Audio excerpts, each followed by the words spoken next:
안녕하세요. 인천 한나라 운해교회를 섬기고 있는 김건능 목사라고 합니다. 오늘은 제가 우리 탈북민 복음화를 위한 탈북민 교회의 역할과 그런 과제에 대해서 이렇게 나눠보려고 합니다. 제가 어떤 탈북민 교회 전문가거나 큰 경험이 있거나 그런 것은 아닙니다. 그냥 탈북민 목회자로서의 어떤 관점이라고 이렇게 보시면 될 것 같습니다. 저희가 인천 한나라 운해교회를 개척한 지 한 5년이 되었습니다.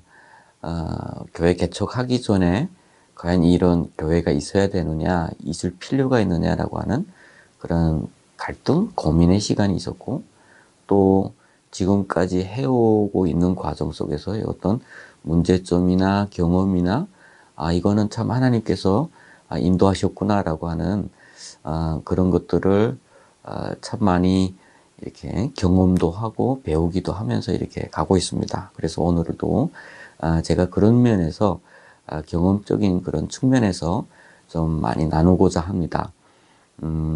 저희가 그 교회를 개척하기 전에 기도하고 있을 때였습니다. 이 교회를 개척하기 전에 도대체 해야 되는지 또는 과연 또 이 교회를 시작을 한다 치도 과연 가능할지 우리 탈북민들에게 중국과는 달리 중국에선 제가 나름대로 이렇게 사역했던 경험도 있고 한데 자유로운 이 땅에 와서 그들에게 복음을 전거하고 이들이 세워지는 그런 것을 경험할 수가 있을지 그런 것도 사실은 많이 염려가 됐고요. 또 가장 중요한 것은 대형 교회들 가운데 어떤 탈북민 사역하는 교회들이 꽤나 많이 있습니다. 이단 교회들도 지금은 없어졌지만 이전에는 여기 아침에 주일날 아침이면 큰 대형 차가 서울 구로구에 있는 그런 교회에서 다 데리고 갔습니다. 월 20만 원씩 주고 그런 상황 가운데서 과연 교회는 가능할 수 있을까라는 그런 갈등을 하면서 사실 교회 건물도 준비되어서 아무 때나 들어와서 이렇게 예배를 드려도 된다라고 했지만 들어오지 못하고 한 6개월 동안 기도하면서 시간을 그렇게 보냈던 적이 있습니다. 그럴 때에 저를 그런 이 교회 건물을 이렇게 도와주실 그런 선교사님이 식사를 한번 같이 하자고 그래서 갔는데 같은 자리에 저쪽 그 이슬람 그리고 그 아프리카 쪽에서 선교하시던 그 선교사님이 같이 이렇게 식사를 하게 되었습니다. 그런데 식사를 하는 과정에서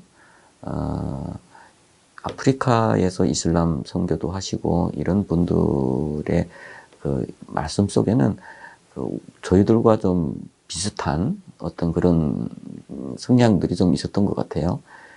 그 성향이라 하면 언제 목숨을 잃을지도 모르는 상황이니까 조금 목숨을 걸고 한다는 것과 두 번째는 워낙 그 복음을 잘 받아들이지 않고 문화적으로 나태해 있고 그런 과정 속에서는 이들과 씨름해서 적응하는 어떤 그런 나름대로의 어떤 그런 방법들이 있었습니다. 그러다 보니까 같이 이야기를 나누는 과정에서 탈북민들을 과연 얼마나 더 도와야 되냐 그리고 자기 친구가 탈북민들을 집에서 재우고 먹이고 섬기면서 10년을 가는데 결국은 상처만 받았다. 그리고 그분이 지금 저쪽 방글라데시 쪽에 선교로 가셨는데 그쪽 사람들은 오히려 감사할 줄 안다. 이게 북한 사역은 북한 사람들은 안 된다라는 그런 말씀을 하셨습니다. 제가 지금 시간이 좀 많이 지나고 제가 지금 많이 순화해서 이야기를 하고 있는데 당시 참 그 식사를 하는 과정에서 아주 그 강력하게 말씀하셔서 그 앉은 자리에서 듣고 있던 제가 너무 힘들었습니다. 그날 저녁에 제가 돌아와서 막 토하고 열나고, 그때가 여기 메르스 때였거든요. 메르스여서 저희가 학교에 가서 기말 시험도 못 보고, 어, 그거였어요. 학교에서 과제로 제출하고 뭐 그럴 때였는데, 열나고 토하고 하면서 제가 메르스 걸린 곳이 아닌가 의심할 정도로 식은땀이 많이 났어요. 그러면서 너무 힘들었던 것이 뭐였냐면, 하나는 탈북민 선교에 대한 뜨거운 마음을 가지고 있는 분과 탈북민 목회자가 앉은 자리에서 어떻게 교회를 과연 가능할까, 뭐 이런 것을 고민하고 있는 그런 자리에서 탈북민들은 도움이 안 된다라고 하는 그런 말씀과, 또 어떻게 선교사님의 입장에서 저렇게 자기 중심적으로 사역을 할 수 있을까라는 그런 관점이었죠. 아프리카 애들 뭐 먹으러 오고 절대로 그건 안 한다. 대가를 지불하게 하고야 뭔가 이렇게 도와줘야 된다. 이런 관점을 가지고 이렇게 선교를 많이 하셨던 것 같아서, 참 뭐 선교의 방법론도 여러 가지고 있지만, 그런 면에서 좀 안타까웠고, 그리고 또 친구가 겪었던 이야기를 마치 본인이 직접 겪었던 이야기처럼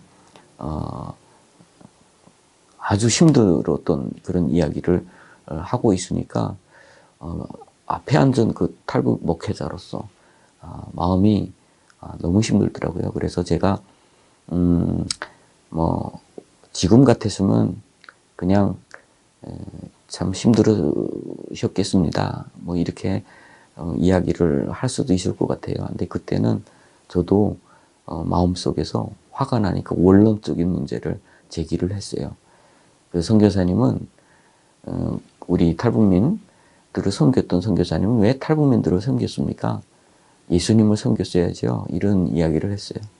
그러니까 그분도 그렇지 하면서 이야기를 참 못하셨는데, 원론적인 문제를 가지고 사실은 참 이게 옳은 것인지는 모르겠습니다. 그런데 그 자리에서 일단은 그렇게 이야기를 하고, 그 자리를 모면을 했죠. 하고 돌아오는데 참 마음이 너무 힘들었어요. 하나는 참 많은 사람들이 이렇게 생각을 하고 있을까라고 하는 것과, 두 번째는 다 틀린 말을 한다면 차라리 한쪽 귀로 듣고 그럴 수도 있겠다 하지만, 내가 많이 경험했던 사람들, 내가 사역지에서 경험했던 사람들, 그리고 내가 지금까지 교회를 과연 할 수 있을까라고 하는 그런 고민했던 문제들이죠. 그 선교사님이 당했던 일들, 아팠던 그런 기억들이 결국은 내가 그것을 아니까 지금 주저하고 있었던 문제더라고요. 그래서 기도를 하면서 하자라고 했어요. 저희 아내한테. 저희 아내는 그냥 학교 조용히 졸업하고 선교지에 같이 나가는 것으로 지금 생각을 하고 있었기 때문에, 그래서 하자라고 이렇게 결심을 했습니다. 물론 뭐 하자라고 하는 데는 여러 가지 뭐 이유들도 있었어요. 뭐 또 이렇게 우리 학교 채플에 말씀을 듣는데, 그 당시에 제가 신앙생활을 하던 신반포교회 우리 담임 목사님이 학교에 와서 채플 설교를 하셨는데, 교회에 대해서, 선교에 대해서 이야기를 하셨어요. 교회는 곧 선교하는 것이다 라고 이렇게 말씀을 하시면서, 선교는 그냥 할래 맞고 할래 이 차이만 있다 라고 하시더라고요. 그래서 그것이 많이 찔렸어요, 사실은. 또 그냥 할까 맞고 할까. 그래서 여러 가지 이렇게 이유들로 결국은 해야 되겠다라는 결정을 했습니다. 왜냐하면 다른 분이 이미 우리가 잘 알고 있는 우리 탈북민들과의 어떤 관계에서 우리가 상처받지 않을 것들을 그런 문화를 처음 경험해 본 우리 남한의 선교사님들이나 목회자들은 크게 상처를 받을 수 있겠구나라고 하는 것과, 우리가 크게 상처받을 일은 우리 여기에 목회자님들 얼마나 더 크게 상처를 받으실까라고 하는 그런 거죠. 문화적인 차이 때문입니다. 제가 지금 관심을 가지고 또 제가 지금 공부하고 있는 부분도 그 문화 때문입니다. 문화라고 하는 것이 사실은 뭐 여러 가지에서 문화를 이야기할 수 있는데, 제가 이야기하는 건 문화 차원, 제2의 환경이라고 할 수 있는, 우리는 태어나면서부터 배우고 습득하고 그랬던 그런 문화들이죠. 예를 들어서 우리 한국인들이 김치를 먹는 거, 어려서부터 밥상에서 김치를 먹다 보니까 김치 없으면 안 되는 것 같은 그런 것들이 사실은 그 문화라고 하는 건데, 문화의 특징이 이제처럼 무비판적이라고 하는 것이죠. 김치 먹는 것에 대해서 비판적인 견해를 가져본 적이 없죠. 태어나면서부터 그런 환경에서 살다 보니까 오히려 그걸 모르는 외국인들이 볼 때 마늘 냄새 나고 맵고 짜고 이런 걸 왜 먹느냐라고 비판적으로 볼 수가 있어요. 그래서 문화라고 하는 게 이게 엄청 중요한 거죠. 북한이라고 하는 사회와 그런 문화 속에서 살았던 사람들이 대한민국에 와서 살아갈 때에 우리는 무비판적으로 당연하게 생각하고 있는 것들, 언어에서 행동 양식에서 이러한 것들이 한국에서는 크게 도덕적으로 문제가 되고 예의범절적으로 문제가 되고 말귀를 알아 못 듣고 이런 문제들이 되더라라고 하는 것이죠. 저희가 중국에서 선교사님, 한국 선교사님을 만나서 어떻게 보면은 잘 하나가 된 사례예요. 우리 최강 선교사님을 만나서, 그런데 그 최강 선교사님의 어떤 그 영성도 그렇고 그분이 가지고 있는 어떤 마인드도 그렇고 쉽게 이야기하면 그거였던 것 같아요. 한국 문화의 변두리에 계셨던 분이 아닌가라고 하는. 그러니까 한국 문화에 너무나도 잘 적응되고 거기에서 엘리트 교육으로 목회자로 잘 양육받은 사람이었으면 오히려 우리하고 안 됐을 가능성이 더 많았겠다. 그런데 우리 선교사님이 하나님께로 이렇게 다시 회심하기 직전에 나름대로 어떤 그 어려운 삶을 살았기 때문에 오히려 우리하고 만났을 때 그것이 쉽게 조금 받아들일 수 있지 않았을까라는 그런 생각을 합니다. 그럼에도 불구하고 문화적인 어떤 그 차이, 언어의 차이 때문에 조금 여러 가지 이렇게 재미나는 이야기들도 많아요. 뭐 처음에는 얼마나 많이 참으셨겠습니까? 우리가 뭐 잘 나가지 못하니까 매일 뭐 앉은 자리에서 공부를 하다 보니까 우리 목사님이 나가실 때마다 쌀 사오시오, 뭐 간장 사오시오, 이렇게. 우리는 이게 존중어거든요. 존중해서 하는 이야기예요. 살 사오라 이렇게 하는 말이 오히려 반말이겠죠. 근데 한국적인 언어에서 이거는 아주 그 버릇이 없는 말이잖아요. 명령어로 이야기하는 게. 근데 우리 선교사님이 얼마나 조금 우리와 잘 정착이 되었을 때부터 어느 날 그런 이야기를 하시더라고요. 하시오, 하지 마시오, 뭐 이런 이야기를 하시는 거예요. 그래서 이렇게 말하는 게 조금 불쾌한 거구나, 아닌 거구나라고 하는 것을 조금씩 배워가면서 하니까 먼저 적응, 다음에 하나하나 깨닫게 되었던 거예요. 만약에 거기에 부딪혀서 하지 마세요라고 하는 것부터 시작했으면 우리는 오히려 마음을 열지 않았을지도 모르겠습니다. 그래서 우리 탈북민 교회에 대해서 이야기를 하는데, 탈북민 교회의 역할이 바로 이 중간 문화 정착에서 중간 역할을 할 수가 있지 않을까라는 그런 생각을 하게 됐던 겁니다. 우리 그 조여셉 그 교수님이 그 쓰신 책에 그런 이야기를 하셨죠. 우리가 북한에 갈 수 없어서 하나님이 보낸 사람들이다. 결국은 뭐냐면 선교지가 우리에게 온 거거든요. 선교지가 바뀐 거예요. 그러면 대한민국의 모든 탈북민을 대상하는 사람들은 다 선교적 마인드로, 선교사로 이 사람들을 만나게 돼야 되죠. 다른 관점이 아니라 우리 한국인으로 귀순자로 탈북자로 온 사람이 아니라 선교지에 나가서 그곳에 사는 사람을 만난 그런 관점으로 좀 바라보면 어떨까. 그럴 때 우리가 흔히 말하는 우리 선교학적 용어에서 문화 충격이라고 하죠. 문화 충격을 우리가 느낄 수가 있어요. 처음에는 허니문 아주 기쁘고 새로우니까 그 사람하고 만나다가 점점 이게 사이클이 있잖아요. 최악을 다 뒀다가 거기서 내가 그래도 복음을 증거해야 되니까 적응해가는 그런 것을 문화 충격이라고 하는데, 그 문화 충격을 우리 한국에 온 우리 탈북민들은 엄청 많이 겪고 있는 상황에서 교회도 그들에게 문화 충격을 주면, 그리고 또 우리 우리 한국에 있는 목회자들이나 어떤 그런 성도님들이 그들을 바라보면서 너희들은 이렇게 해야 돼, 저렇게 돼야 돼 라고 하기 시작을 한다면 오히려 마음의 문을 닫을 수가 있다라고 하는 것이죠. 그럴 수밖에 없는 상황이에요. 모든 한국 교회가 다 선교사적인 마인드를 가질 수 있는 건 아니죠.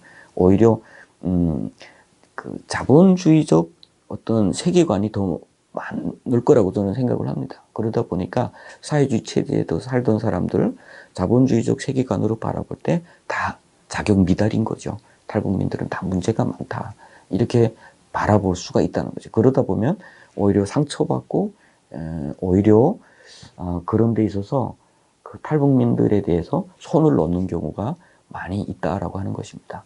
그래서 중국이나 이런 곳에서는 탈북민들이 예수 믿는 비율이 꽤나 많은데, 한국에 와서 시간이 지나갈수록 다 떠나가 버리는 이유가 과연 무엇일까라고 할 때 여러 가지 이유들이 있겠지만 양쪽 다 문화 충격을 받은 거죠. 그리고 양쪽 다 사명감이 없는 거죠. 선교사가 선교지에 나갔을 때는 내가 문화 충격을 받고 최저저점에 이뤘다가도 사명감 때문에 다시 적응이 되는 거거든요. 근데 한국 교회도 그들에 대해서 별로 보니까 우리와는 다르고 너무 폼이 들고 우리가 가지고 있던 이런 제도적인 방법 가지고 그들에게 가까이 가기는 어렵고, 그러다 보니까 손을 놓는 경우가 많고 할 일은 많으니까 굳이 이 사람들하고 씨름할 일을 없을 것 같고, 그래서 또 우리 탈북민들도 마찬가지죠. 오히려 교회는 북한과 비슷해. 그곳에서 피해와서 왔는데 와서 그래도 호기심에 중국에서 선교사님들 만나서 다녀보았더니 이게 북한보다 더해라고 하는 사람들이 많거든요. 집에까지 찾아온대 라고 하면서 도망치는 경우가 더 많이 있더라라고 하는 거죠. 그래서 그러면 그 사이에 역할을 할 수 있는 것이 탈북 공동체가 그 역할을 할 수 있겠다라고 하는 거예요. 그래서 처음에는 제가 한국에 처음 도착해서 신학을 하는 과정에 탈북민 교회가 세워진다는 것에 대해서는 엄청 부정적으로 봤습니다. 한국 사회에 와서 빨리 정착을 하도록 돕고 한국 교회가 그것을 감당해야지 무슨 탈북민들이 그 일을 감당하냐. 우리 탈북민들 목회자들은 될 수 있으면 선교지로 나가는 게 좋겠다. 나도 그렇게 생각을 하고 있었으니까요. 선교지에 나와서 구출하고 데려오고 여기에서 양육은 우리 한국 교회가 다 맡아주고 그것에서 그 한국 사회도 정착하고 그것이 옳다라는 그런 생각을 했었습니다. 그것이 결국은 문화 적응 측면에서의 여러 가지 이론들 가운데 존 벨이라고 하는 그런 사람의 이론 가운데 그 주장들이 여러 가지 있더라고요. 보니까 무조건 동화돼야 된다. 여기 대한민국에서 무조건 동화돼야 된다. 또 어떤 것은 동화되지 않는다. 그래서 한쪽에 고집스럽게 남아있다. 한쪽은 자기의 정체성을 가지고 통합적인 면에서 이렇게 간다라고 하는데 그것이 가장 옳다라고 이야기하는 그런 주장들도 꽤나 있었습니다. 그래서 문화라고 하는 것이 쉽게 바뀔 수 있는 것이 아니거든요. 그래서 우리가 미국 이민을 가더라도 김치를 몰래 먹었다는 이야기들 꽤나 많이 듣잖아요. 그것처럼 문화라고 하는 것은 우리 문화 인류학자들이 이야기할 때 문화는 우리 정신의 소프트웨어라고 해요. 그래서 나도 모르게 그 같은 문화권에 있는 사람들이 서로 이야기를 나눌 때는 순수하게 언어만 주고받는 것이 아니라 그 언어에 담고 있는 어떤 그 비행기가 자동으로 날아갈 때 그 자동 제어 장치와 같은 것들이 거기에 내포되어 있다라고 하는 거죠. 그래서 같은 문화권에 있는 사람들이 서로 소통할 때 더 편하고, 그렇지 않을 때는 서로 말은 주고받지만 소통은 될 수가 없다라고 하는 부분들도 꽤나, 그런 주장들도 꽤나 있습니다. 그래서 철학의 탐구를 쓰신 그런 분도 그런 이야기를 했던 적이 있어요. 사자에게 우리 그 인류의 언어를 가르쳐 준다고 해도 인간과 사자는 소통할 수 없다라고 하는 거죠.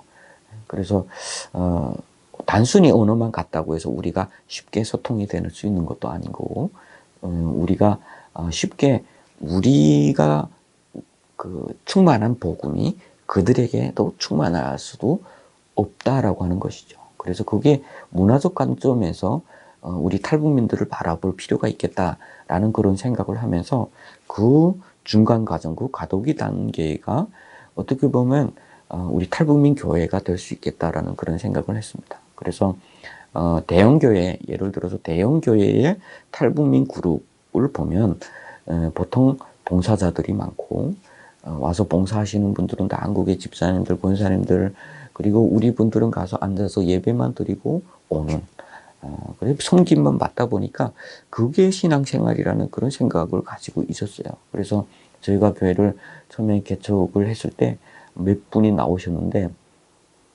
나왔다가 힘들어서 여기 이 교회는 못 다니겠다고 그러더라고요. 왜냐하면 다른 교회, 큰 교회 가면 집에 그 교회 딱 들어서자마자 아이들 부서에서 다 데려가서 다 같이 데리고 놀아주고, 그리고 거기서 또 같이 밥도 다 먹여주고, 엄마는 조용히 예배만 드리고 거기서 밥 먹고 나올 때쯤이면 애들도 같이 따라 나온다는 거예요.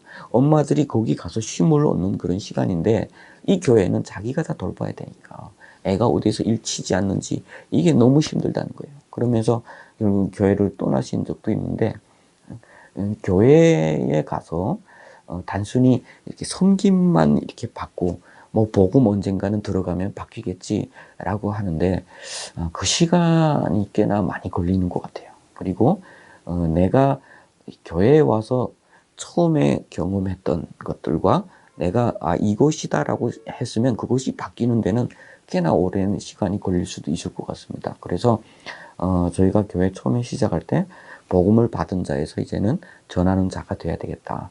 그리고 이제는 섬김 받는 자가 아니라 섬기는 자가 돼야 되겠다라고 해서, 우리는 확실하게 특색, 그 어떤 뭐 여러 가지 교회가 존재하려면, 탈북민 교회가 존재하려면 뭐 몇 프로라고 하는 그런 경우도 있습니다. 우리 한국 성도님들이 한 뭐 50%에서 60%, 그리고 40%에서 뭐 50%까지 우리 탈북민 성도님들, 그것이 가장 이상적이다. 왜냐하면 우리 탈북민들이 잘 이렇게 섬기거나 이런 부분에서 못하기 때문에, 또 헌금도 잘 못하기 때문에, 교회가 그래도 자립적으로 운영이 되려면 한국 성도님들이 50%에서 60%는 있어야 된다. 그리고 그러기 위해서는 북한식 어떤 특별 메시지라던가 교회 특별화를 하면 안 된다라고 이렇게 하는 경우들도 꽤나 있는데, 저는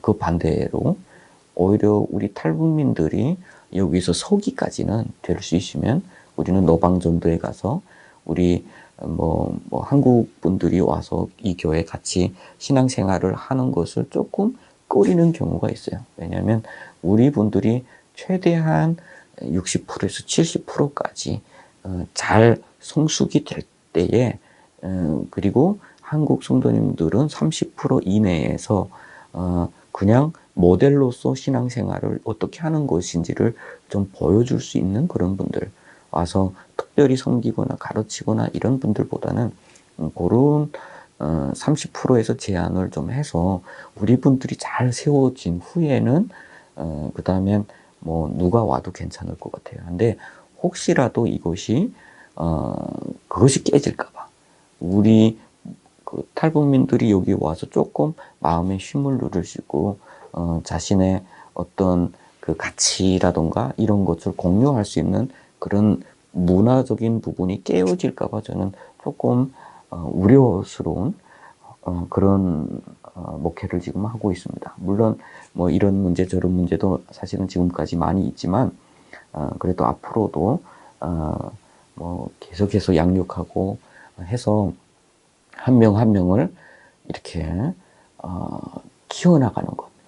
그리고 앞으로 언젠가 하나님께서 북한을 열어주실 때 이 사람이 고향에 가면 그 자리에서 곧 섬기는 자, 평신도 리더가 돼서 교회가 가서 섬길 줄 아는 그런 사람들이 됐으면 좋겠다라고 하는 그런 걸 가지고 지금까지 이렇게 목회를 하고 있습니다. 그래서 이론적으로 이렇게 보면 탈북민들이 대한민국에 와서 교회, 탈북민들만의 공동체, 탈북민들만의 어떤 교회가 세워지는 곳에 대해서 우려하는 사람들, 그렇게 하면 안 된다라고 하는 사람들, 그런 사람들이 와서 탈북민 교회가 세워지는데 어떻게 통일이 되겠냐라고 생각을 하시는 분들이 꽤나 많이 있습니다. 그러나 우리가 조금 문화라고 하는 것은 사실은 쉽게 바꾸자 해서 바꾸는 것도 아니고 의지로 만들어낼 수 있는 부분도 아니라고 생각을 합니다. 우리 탈북민들이 뭐 모굴 문제 때문에 탈북을 하고 자유 문제 때문에 탈북을 하고 여러 가지 이유 때문에 탈북을 해서 대한민국에 와서 그것을 다 얻었음에도 불구하고 스스로 목숨을 끊는 사람들이 한국인들보다 2배에서 3배가 높으면 이것은 도대체 어디서 문제가 생겼을까라고 하는 것을 봐야 되거든요. 그러면 다른 문제가 없습니다. 문화적으로 문화라고 하는 것은 내가 살아갈 수 있는 우리가 환경이라고 하면 숨 쉬고 물 마시고 이런 것이 다 환경이란다면 우리 문화라고 하는 제2의 환경이 우리에게 없어진 거거든요. 그러다 보니까 이곳에서 정말 답답하고 어떤 문화 충격을 받고 그곳에서 결국은 뭐 독재 트라우마나 중국에서 겪었던 여러 가지 어떤 아픔들이 오히려 이곳에서 더욱 자극이 되고 더 커지고 그래서 결국은 그런 비극을 많이 만들어내지 않았을까라고 하는 부분이죠. 그래서 해마다 남북 하나 재단에서 우리 북한 이탈 주민들의 통합 조사를 합니다. 통합 조사를 하는데 그곳에 보면 우리 탈북민들이 종교 생활을 하는 것이 수치가 우리 일반 한국인들보다는 수치가 더 많이 나왔어요. 종교 생활은 그런데 실질적으로 복음화율에서 보면 더 낮게 나오거든요. 그러면 도대체 이 이유는 뭘까라고 할 때 이단 교회들도 사실 많고 어떤 종교적 단체에 소속된 경우도 꽤나 많다. 그렇지만 일반적인 어떤 교회에 정착을 하지는 못하고 있다라고 하는 것을 볼 수가 있어요. 뭐 종교 생활은 많이 하고 있는 것으로는 나타나지만 실질적으로 교회에는 나오지 않는 것으로 볼 때는 그런 문제로 볼 수가 있어요. 그리고 탈북민이 하는 단체에 가입됐다라고 할 때는 12%가 거기 나오고 있습니다. 그래서 우리 오히려 북한에서 같이 고통을 특별히 많이 겪었던 사람들이죠. 그리고 수치심을 특별히 많이 느꼈던 사람들 얼마나 많겠습니까? 그런데 그런 분들은 대한민국에 오면 오히려 탈북민 사회에 대한 거부감을 느끼는 경우가 많습니다.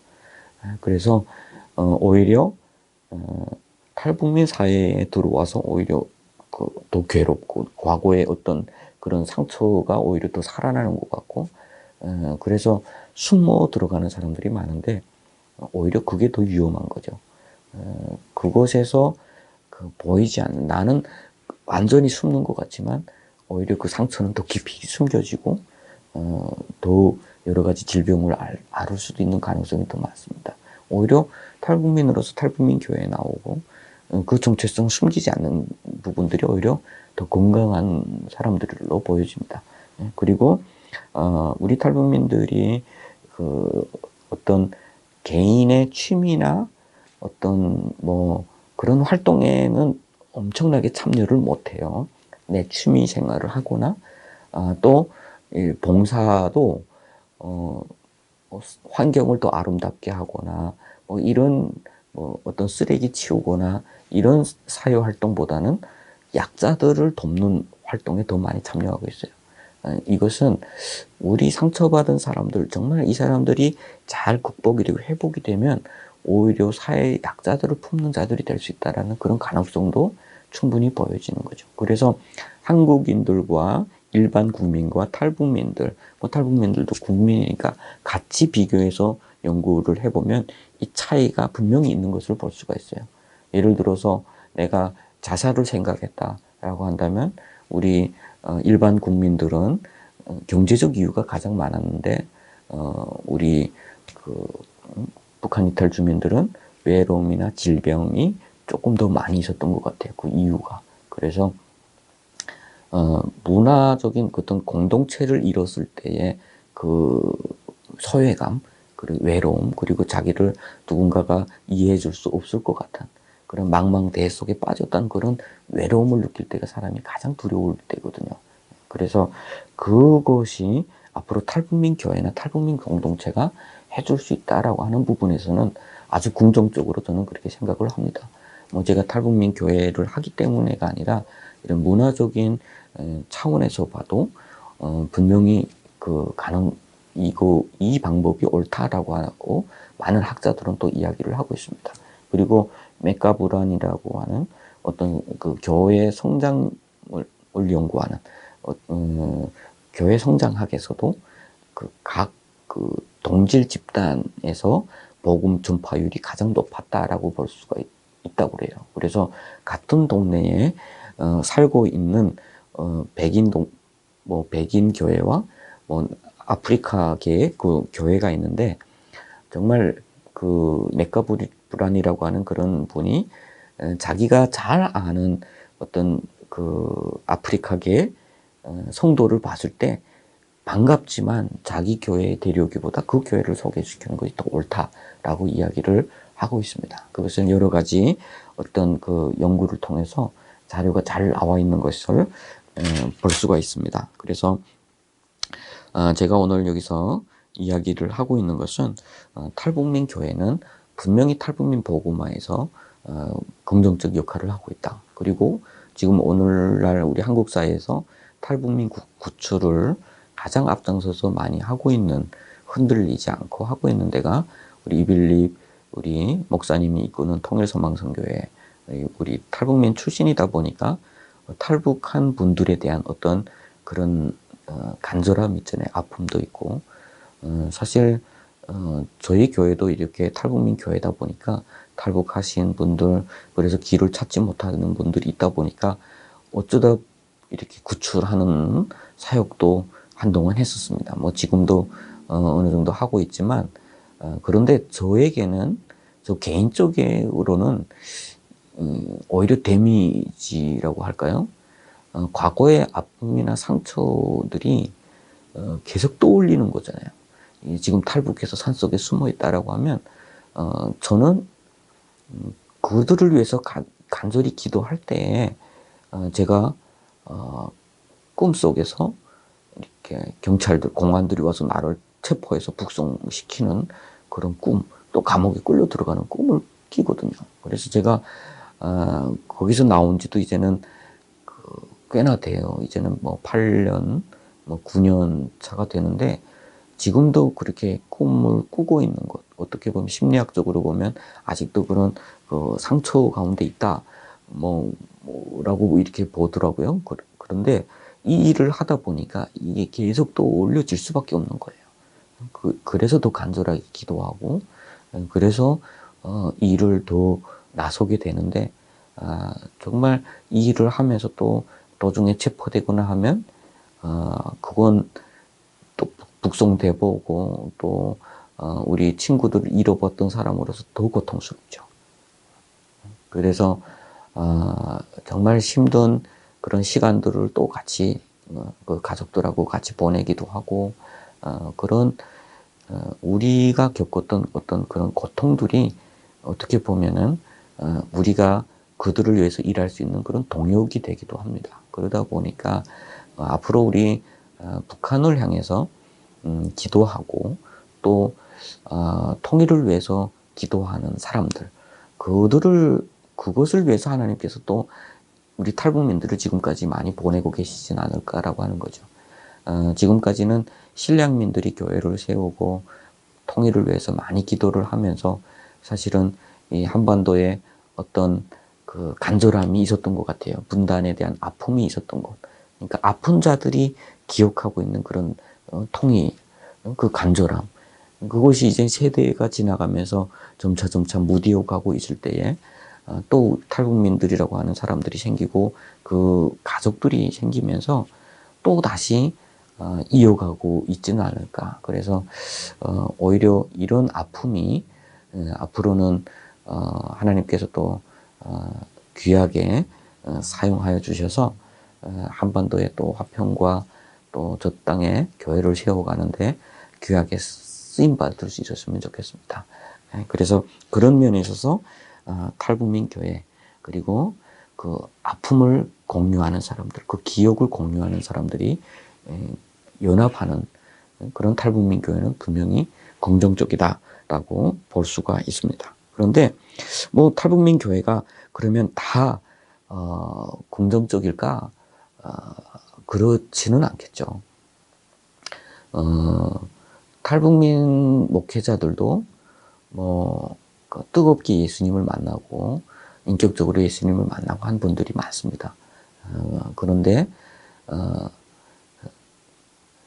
몇 년과 한국에서 신앙생활을 하면서 오랫동안 훈련받은 사람들과의 어떤 차이는 분명히 있어요.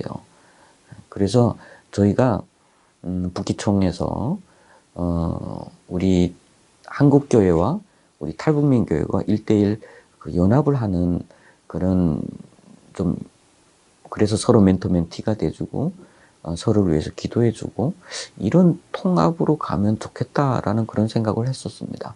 그런데 일부 교회들에서 일부 탈북민 교회들을 아는 어떤 그런 교회들에서 제안이 왔습니다. 이 교회는 빼라. 보면 뭐 우리가 볼 때도 훈련적인 면에서나 세련된 면에서나 아직까지 부족한 부분은 많이 있는 것 같아요. 그런데 하나님께서 두두신 교회, 하나님께서 지금까지 사용하시는 교회, 그래서 모이고 있는 교회는 하나님이 쓰시는 교회라고 저는 생각을 합니다.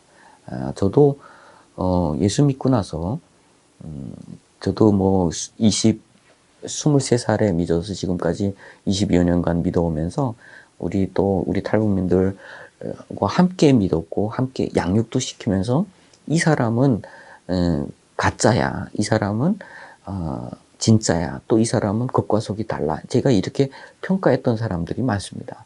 그리고 이 사람은 정말 싫어했던 사람들도 많습니다. 그런데 먼 시간이 지나서 보니까 그런 부족했던 사람, 이건 진짜 가짜 같았던 사람도 오히려 하나님이 끊임없이 여러 가지 고통과 환란을 주셔서 바꾸고 가셨고 계속 많은 일을 하게 하셨더라고요. 그래서 오히려 뭐 가짜 같았던 사람, 그런 사람이 오히려 그런 부분이 극복이 되고 오히려 그것을 통해서 하나님이 또 그를 통해서 많은 일들을 해가시는 걸 보면서 우리 하나님의 일이구나라고 하는 거죠. 우리 탈북민 교회도 좀 그렇게 봐주셨으면 좋겠습니다. 한국 교회의 어떤 기준을 일단 좀 내려놓으면 어떨까요? 그래서 그들을 통해서 일하시는 하나님, 우리 목회자는 좀 부족하더라도 그곳에 모여 있는 우리 탈북민들을 봐서 그들에게 가서 멘토 멘티 해주고 또 사랑해주고 품어주고 참아주고 기다려주고 그러면 하나님께서 그들을 통해서도 또 놀라운 역사를 이루실 것 같습니다. 그래서 좀 저는 우리 지금까지 우리 탈북민들과 우리 한국 사회의 어떤 문화 충격에 관한 어떤 그런 연구, 문화의 차이를 어떻게 극복할 것인가라고 하는 그런 연구에 대해서도 제가 한번 찾아본 적들이 있어요. 이렇게 자료를 좀 많이 찾아보면 우리 충북대학교에서 정진경 교수님이 지금은 아프셔서 일찍 은퇴하셨더라고요. 2007년도에 마지막에 이렇게 그 논문을 쓰셨는데 2007년도면 우리 탈북민들이 한 10,000명 정도가 온 시점이었습니다. 그때에 우리 그 논문에 보면 우리 탈북민들을 대상으로 해서 인터뷰를 했어요. 많은 질문을 하면서 인터뷰를 했고, 우리 탈북민들을 돕는 상근자들과 형사들, 그들을 그 옆에서 지켜봐주고 의무적으로 가까이 가 있는 이들 어떻게 바라보느냐라고 관점을 서로 나눴습니다. 그런데 우리 탈북민들은 차별을 받는다. 이것이 여기서 조금 오래 산 사람일수록 그 차별받는다고 생각하는 경우는 더 깊다라고 하는 거죠. 대다수가. 그리고 그 중에 일부는 여기 왔으면 로마법을 따라야 돼라고 해서 의도적으로 바꾸고자 하는 사람도 간혹 있었다. 그렇지만 또 형사들이나 상군자들이 볼 때는 이 사람들이 차별받는 게 아니라 차별받게 논다라고 보는 경우들도 있었어요. 그래서 주유소나 뭐 일반 직업 소개를 해줬더니 일은 잘 하려고 하지 않고 자기가 받아야 될 거 더 많이 달라고 하는 그런 경우가 있더라라고 하면서 차별받는 게 아니다. 이것은 그들이 차별을 오히려 만들어낸다. 이런 경우들이 있었습니다. 이게 사회에서 겪고 있는 일이거든요. 그러니까 저도 우리 성도님들의 이야기를 들어보면 한국 사회가 그렇습니다. 그러다 보니까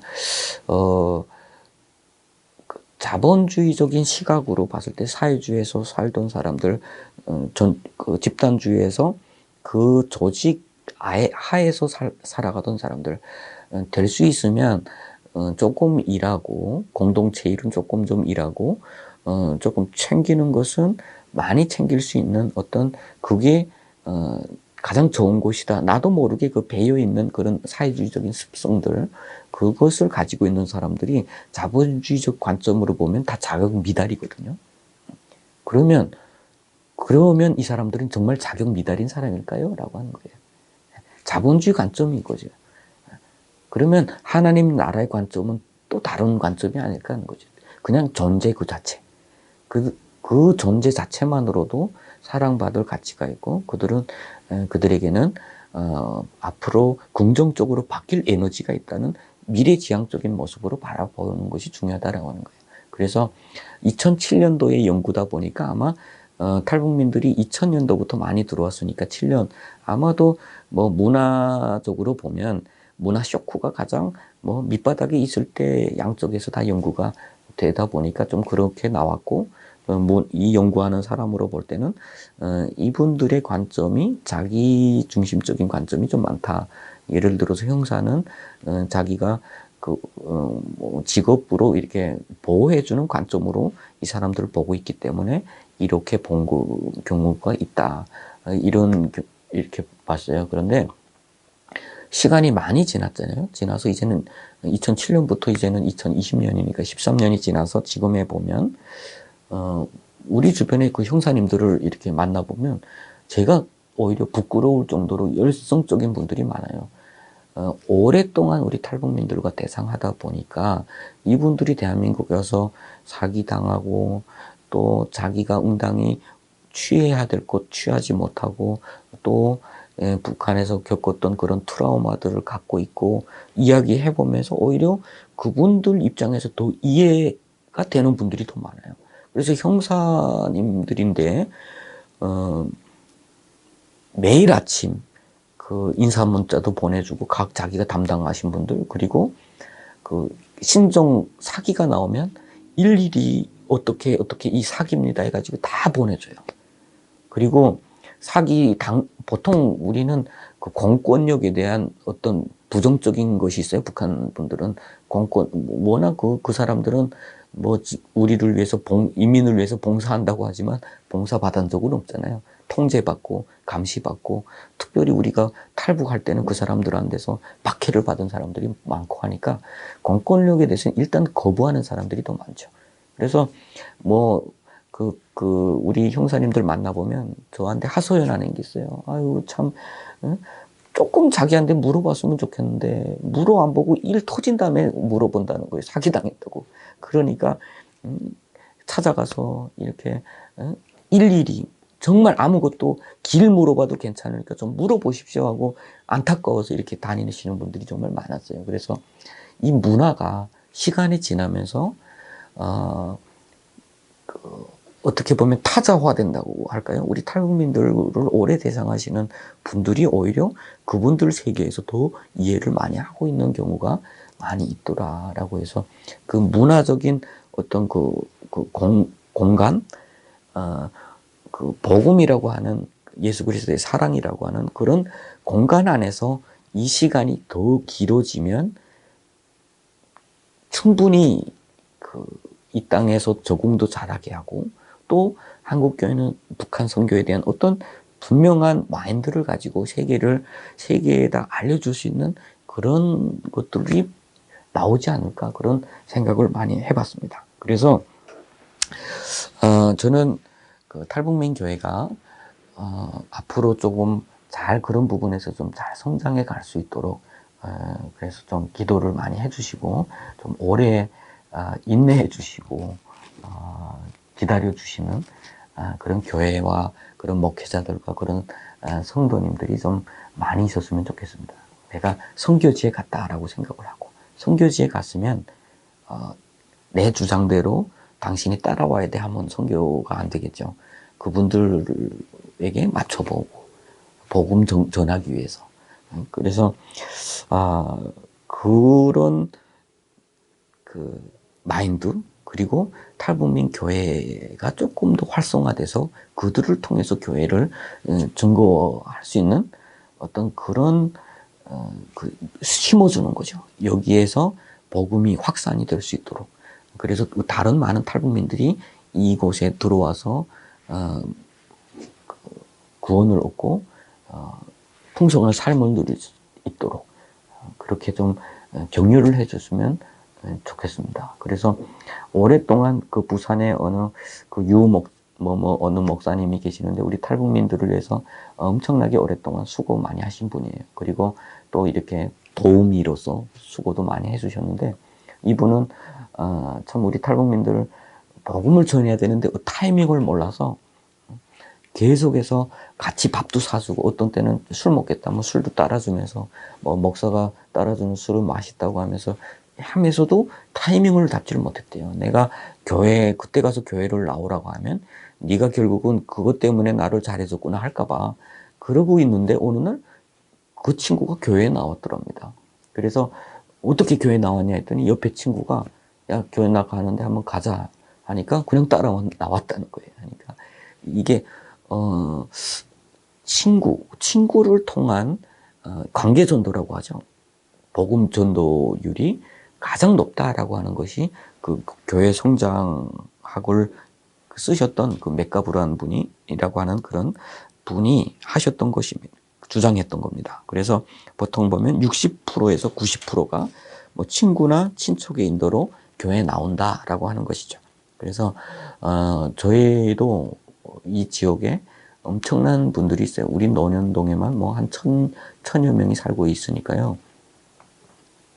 그런데 저희 교회가 추구하는 것들이 뭐냐면 갑작스러운 어떤 폭발적인 부흥은 추구하지 않는다. 폭발적인 부흥, 어떤 이벤트나 어떤 뭐 돈을 주거나 어떤 이런 것들 주고 해서 갑작스럽게 부흥은 준비되지 않은 사람들이 모였을 때는 오히려 상처받은 사람들끼리 부딪히고 싸우고 다투고 해서 오히려 순식간에 깨져버릴 가능성이 더 많습니다. 그래서 나오는 사람이 그리스도의 제자가 되는 것. 시간이 좀 걸려도 좀 힘들어도 시간 좀 오래 보고 그래서 준비된 사람이 여기에서 어떤 사람이 와도 목회자가 아니라 모든 사람이 다 감당할 수 있는 어떤 그런 준비가 되었을 때 하나님께서는 그 구원받을 사람들을 여기에 보내주실 것이다라고 해서 크게 뭐 전도, 외부적인 어떤 전도보다는 내부적으로 온 사람들에 대한 양육을 초점을 맞추고 있습니다. 그래서 양육에 초점을 맞추고 정말 구원의 기쁨을 누리는 몇몇의 사람들이 먼저 자기 가족 그리고 전도를 하고 있더라고요. 만나는 사람들마다. 그래서 그렇게 점차 이렇게 가는 것이 우리 교회가 추구하는 것입니다. 그래서 관계 전도도 먼저 관계를 가진 그 사람이 먼저 변화되는 것. 그렇게 하는 것이 중요하다라고 하는 것이죠. 그런데 뭐 항상 우리 탈북민 교회가 이렇게 긍정적이냐, 약점은 없느냐? 약점이 많습니다. 예를 가장 쉽게 이야기를 하면, 그, 목사가 뭔지, 그리고 전도사가 누군지, 집사가 뭔지, 구원사가 뭔지, 그것도 잘 몰라요. 그런 분들이 많잖아요. 그래서 제가, 한국교회 이렇게 다닐 때는 기사분이 이렇게 차를 태워다 주고, 데우고 하니까, 제가 목사가 교회 개척해서 처음에는 애기 엄마들 가서 태우고 했는데, 기사 아저씨라고 불렀죠. 저를 항상 기사 아저씨. 그리고, 뒤에서 제가 또 설교도 하고 이렇게 하니까 저 사람이 집사야? 그렇게 하기도 하고. 그리고 어떤 분은 조금 이렇게 깨닫는 분은 저한테 와서 아이고 참 성공하셨네요. 대한민국에 와서 교회를 다 개업하고 그래서 교회 개업한 사장님이라고 생각을 하시는 경우도 꽤나 있습니다. 그래서 우리가 함께 헌신해 가서 세워줘 가야 되는 교회 그런 개념이 없다 보니까 그런 것부터 하나하나 시작해서 한국 분들은 당연히 교회는 어떤 곳이다라고 하는 것을 알고 있다면 우리 분들은 그걸 하나 모르고 오히려 알고 있다면 부정적인 것을 더 많이 알고 있는 경우가 많아요. 착취. 거기서 헌금내라고 하는 건 착취로 보고 있죠. 그래서 저도 처음에는 헌금에 대해서 강조를 처음에는 못했어요. 못하고 이렇게 하다 보니까 어느 순간에 제가 지금 생각이 바뀌었습니다. 다단계 할 때는 왕창 사기를 당하더라고요. 이 하나님 앞에 헌금을 좀 많이 했으면 다단계에서라도 좀 적게 사기를 당할 텐데 그래서 제가 어느 날부터는 헌금에 대해서 강조를 합니다. 지금도 강조를 하고 있고요. 그래서 어떤 때는 신방에 가면 어느 분 집에는 좀 이렇게 부흥을 꿈꾸고 돈이 많이 들어온다는 그런 우상 같은 것도 사놓은 것들이 있더라고요. 그래서 그 얼마에 사냐 했더니 20만 원이래요. 그래서 20만 하나님 앞에 헌금한 적이 있냐고 뭐라고 했던 적도 있어요. 그리고 나니까 그분도 그때 깨달았는지 헌금이 조금씩 늘더라고요. 그러니까 먼저는 제자 양육이나 그런 긴 시간을 통해서 정말 비효율적이죠. 어떻게 보면.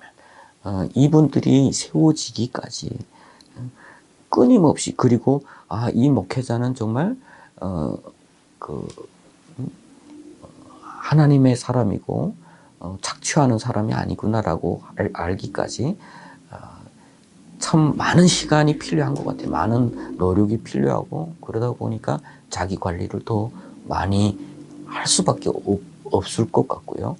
그래서 그런 시간이 지나니까 한 명, 두 명에게라도 제가 담대하게 헌금에 대해서 이야기하면 그것에 대해서 아멘을 하고 있는 거죠. 이게 사실은 정말 하나님과 돈 사이에서 재물 사이에서 하나님 섬기는 사람의 어떤 기본적인 모습이 그거인데 우리는 가난하기 때문에 힘들기 때문에라는 그런 선입견을 가지고 있다 보니까 헌금에 대해서 이야기하지 못하는 부분도 있고 또 헌금에 대해서 시간을 좀 잘못 맞춰서 너무 강조해서 그냥 떠나버리는 사람들도 또 사실은 많이 있습니다. 그래서 그런 한 사람이 정말 기쁨으로 하나님 앞에 드리기까지 11조를 하기까지의 시간이 정말 하나님께서 특별하게 만나 주시더라도 1년에서 2년까지 한 1년은 거의 붙들고 씨름 제자 양육하면서 씨름을 해야 됐던 것 같습니다.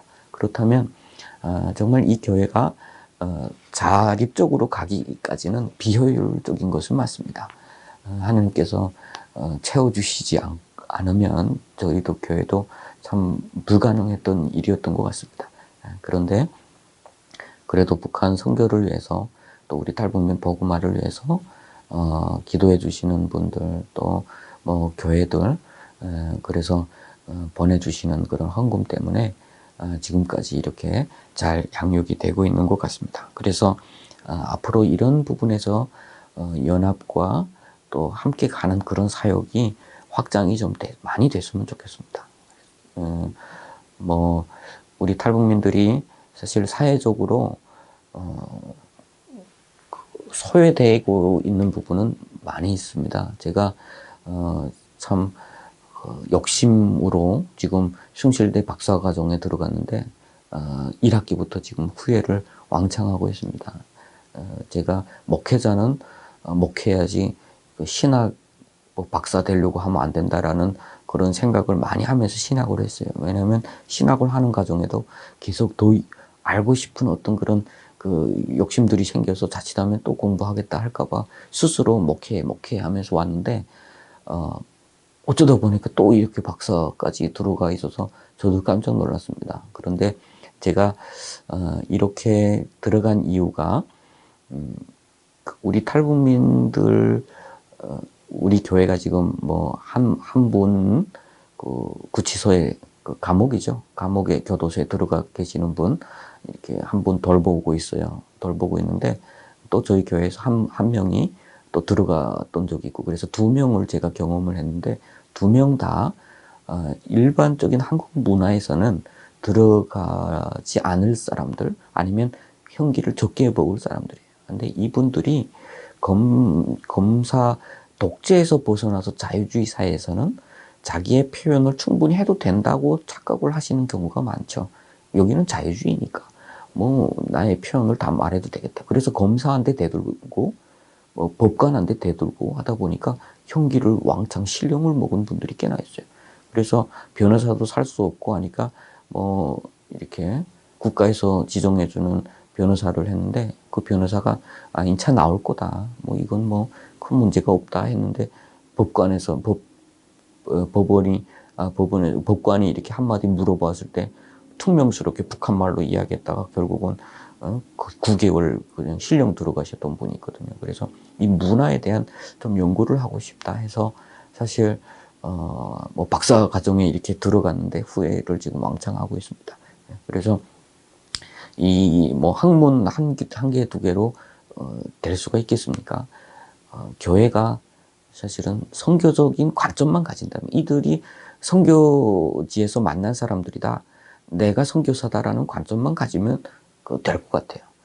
그래서 이 탈북자다, 한국 사회에 적응해야 된다 이런 관점보다 이들에게 복음을 증거해야 되겠다라는 관점을 먼저 가진다면 오히려 이들에게 맞추고 이들이 하는 행동에 평가를 하지 않고 이들이 복음으로 바뀔 때까지 기다려주고 함께 있어주는 그런 분들이 많이 나오지 않을까. 제 주변에는 사실은 그런 분들이 참 많이 있습니다.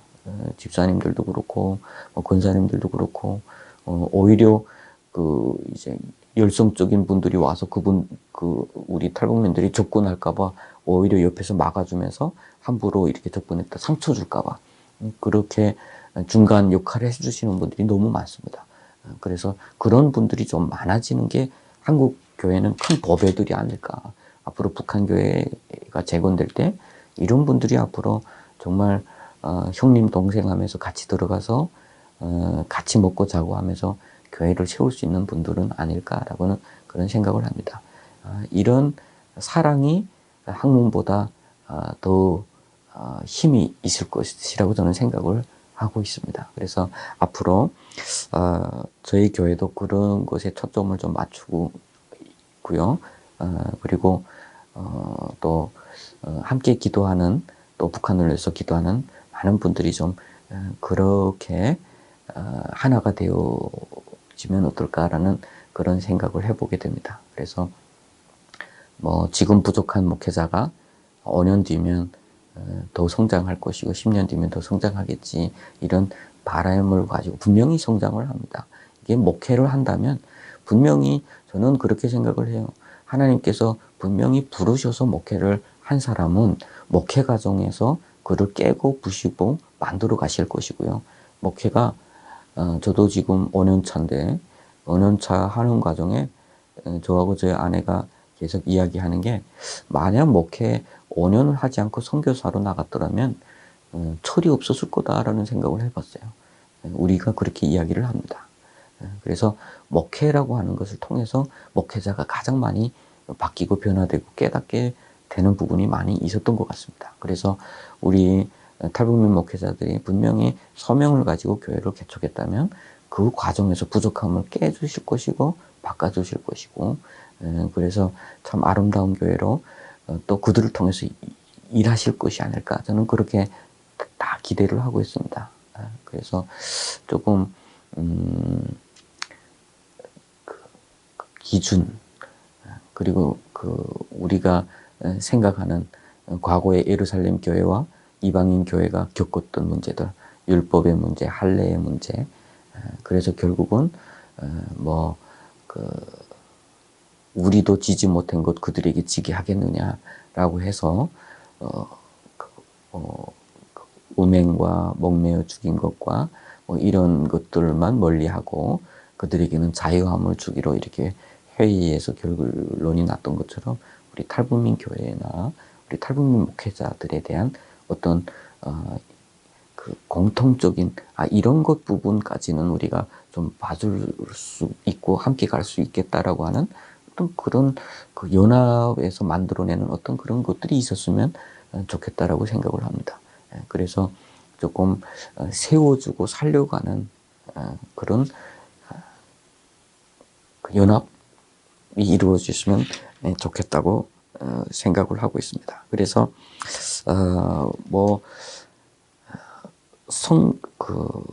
내부적인 어떤 그런 문제들이라게 되면 탈북 목회자로서 경험 부족, 그리고 이렇게 성기 처음 개척해서 제가 청소를 지금 한 3년까지는 제가 주일 청소는 제가 다 하고 저희 아내하고 하고 그렇게 한 것 같아요. 그래서 그것 때문에 제가 내가 목회를 잘못하고 있나 막 그런 갈등을 많이 했던 적도 있습니다. 그러다가 저 이민교회 목회자님들 이야기를 들어보니까 본인들도 이렇게 하고 있고, 주차장도 제일 끝에 게 그 담임 목사들 주차장이고 그 주차 자리고, 이렇게 또 섬기는 분들이 이렇게 이민교회는 많이 그렇게 해야 된다는 그걸 듣고 제가 많이 위로받았던 적이 있어요. 그래서 지금은 이렇게 토요일이면 의뢰인이 나와서 청소하시는 분들도 많고 한데, 좀 스스로 청소해야 되죠. 또 기도회, 여러 가지 또 이렇게 우리를 위해서 관심을 가져주시는 교회나 그런 곳에서 와서 또 기도회도 같이 하자 하면 또 같이 가야 되고, 외부적인 그런 여러 가지 일들, 그리고 또 저는 공부도 그때 학교도 아직 마무리 못해서 했고 했기 때문에 참 여러 가지 일들을 함께 감당해야 되다 보니까 참 어려움들이 꽤나 있었던 것 같아요. 그런데 저에게는 또 감사한 부분이 우리 청신대학원에 우리 강성 교수님이 시작할 때부터 오셔서 같이 이렇게 설립 예배 드릴 때부터 함께 했습니다. 그러다 보니까 설교도 일주일씩 이렇게 돌아가면서 하고, 저도 이번 주일날 갑자기 치과 치료받고 또 역류성 식도염을 앓다 보니까 갑자기 열이 또 37도 이상 나서 코로나인 줄 알고 원래 이번 주에 제가 설교를 하게 됐는데, 또 우리 그 목사님한테 부탁해서 또 오셔서 설교를 이렇게 해주시고 했습니다. 그래서 그런 부분에서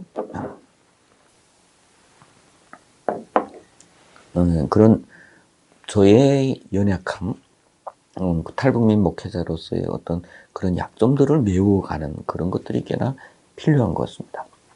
한국교회에 유명한 대학 교수면서 목사님이신 분들이 꽤나 많은데, 그런 분들이 오히려 우리 탈북민 교회에 와서 설교도 같이 해주시고 그렇게 좀 했으면 좋겠고, 저도 처음에 교회 시작할 때 목회 설교의 강단을 남에게 주지 않는다라고 하는 어떤 불문율 같은 그런 것을 깨야 되겠다라는 그런 생각을 하면서 시작을 했습니다. 그래서 될 수 있으면 성도들이 많은 말씀을 듣고 많이 공급을 받고 그렇게 세워가고 많이 열려있는 그런 교회로 세워갔으면 좋겠다라는 그런 생각을 하고 있고요. 그래서 우리 탈북민들이 조금 더 이렇게 많은 훌륭한 말씀들을 좀 많이 이렇게 들으면 더 좋다고 생각을 합니다. 그래서 앞으로도 어떤 교회가 세워진다면 오셔서 헌신해 주시는 어떤 그런 분들, 그런 목회자님들이 오셔서 같이 설교도 가끔씩 해주시고 또 같이 거기서 계시면서 어떤 모범으로서 신앙인으로서의 모범 그런 것들을 보여주시는 분들이 더욱따라 필요한 것 같습니다. 그리고 또 탈북민 교회로서의 어떤 약점이라고 해야 될까요? 탈북민들끼리만 모이다 보니까 그런 그룹이나 이런 것에서 조금 더 영향력이 그걸 가리켜 우리 쉽게 말하면 수혈이 돼야 되는데 그것이 어려운 경우가 있었습니다. 그래서 저희 교회는 어떻게 그것을 극복을 했냐면 인도권 교회라고 우리 교단은 아닙니다. 브레들린 처치라고 하는 그 형제 교회인데 그분들과 저희가 미팅을 하면서 만나보면서 선교적인 그 마인드가 분명히 있더라고요. 특별히 이렇게 북한 선교를 위해서 준비하고 기도하는 그 팀이. 그래서 그분들에게 충분하게 우리 탈북민들 있는 그대로 받아주고 그런 조건으로 가서 흉을 보거나 이 사람이 잘못하고 생각하고 있다면 당신이 잘못하고 있는 것이다 라고 하는 그런 마인드를 가지고 1대1로 이렇게 가정별로 이렇게 묶어줬습니다. 그랬더니 그 가정이 이 가정과 개인적으로 계속 놀러도 다니고 같이 가서 1대1도 하고 같이 음식도 해 먹고 하는 가정에 복음이 더 효율적으로 전달이 되고 또 어떤 가정들은 잘 안 되는 가정들도 있어요. 거리를 두고 자꾸 숨는 분들도 있고. 근데 또 어떤 분들은 우리 아기의 돌생을 태어나고 다 찾아다니고 정말 헌신이 필요한 것 같아요. 성경책 하나 가지고 교재 하나 가지고 만나는 건 쉽습니다. 시간 내서 만나서 하다가 헤어지는 거. 근데 그런 식으로 복음이 들어가기는 힘듭니다. 그래서 저희는 교재 가지고 시간 내서 만나기보다 삶에서 만나고 그 삶에서 그들이 어떻게 하나님께 나가고 있는 것들이 있는지를 보여주는 그 자체가 아주 좋은 거라고 생각해요. 그래서 저희가 그런 과정을 통해서 아주 성장하는 모습들도 보았습니다. 그래서 앞으로 문화적인 부분은 깨지 않되 훈련된 어떤 공동체와 1대1 성도님들과의 가정, 자매 결혼을 통해서 만나는 거죠. 만나는데 분명히 시작할 때 다 같이 모인 자리에서 이야기를 하는 건 있어요. 돈 거래하지 마라. 그리고 선물 교환 계속 하지 마라. 그 외에 여러 가지 결혼식이나 이거 있다면 한쪽에서 한쪽만 너무 공급하지 마라. 서로 같이 이렇게 하는 방면에서 같이 하고 있습니다. 그래서 서로 그렇게 나도 주고 받고 하다 보니까 우리 분들이 더 많이 받는 것 같기는 합니다. 그렇지만 그걸 통해서 많이 성장해 가고 또 서로가 그것에 대한 보람을 많이 느끼고 친가족처럼 이렇게 지내고 있는 분들도 꽤나 많이 있습니다. 그래서 저는 그런 부분이 아주 모델이 될 수 있지 않을까라는 그런 생각을 이렇게 하고 있습니다. 그래서 앞으로 이런 부분들을 잘 극복해 간다면 우리 탈북민 교회를 통한 복음화가 지금보다는 더 효율적으로 되고 또 우리 탈북민들을 만나면서 사실은 선교지에 이미 나가 있는 것과 같이 북한에 이미 간 것과 같이 내가 준비되는 시간들은 아닐까라는 그런 생각을 합니다. 오늘 이렇게 두서없이 이야기를 하게 되었습니다. 감사합니다.